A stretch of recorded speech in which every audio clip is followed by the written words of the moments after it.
ফরজ এবং সুন্নত নামাজের বই থেকে তাশাহুদ আঙ্গুল না উঠালে নামাজ হবে কিনা? নামাজ নষ্ট হওয়ার জন্য দুইটা কারণে প্রধানত নামাজ নষ্ট হয়।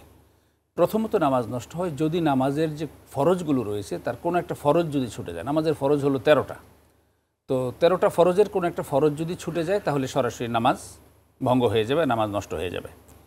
দ্বিতীয় হলো নামাজের যে 14টা ওয়াজিব রয়েছে বা কারো কারো কাছে 16টা, তো নামাজের যে ওয়াজিবগুলো রয়েছে সেই ওয়াজিব যদি কোনোটা ছুটে যায় এবং নামাজ শেষ করার আগে যদি সে সহু সেজদা দিতে না পারে, ওয়াজিব ছুটে গেলে এটা রেমেডি হলো নামাজ শেষ করার আগে সহু সেজদা দিবে। ভুলক্রমে যদি কোনো ওয়াজিব ছুটে যায় তাহলে নামাজ শেষ করার আগে সহু সেজদা দিবে।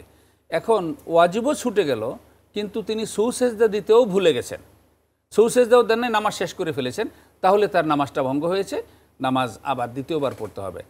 আর এই আঙ্গুল উঠানো বলি, তারপরে ওই হাত উপরে বাঁধা নিচে বাঁধা বলি, এই জাতীয় ব্যাপারগুলো নামাজের ফরজ ওয়াজিব না, এগুলো মোস্তাহাব আমল।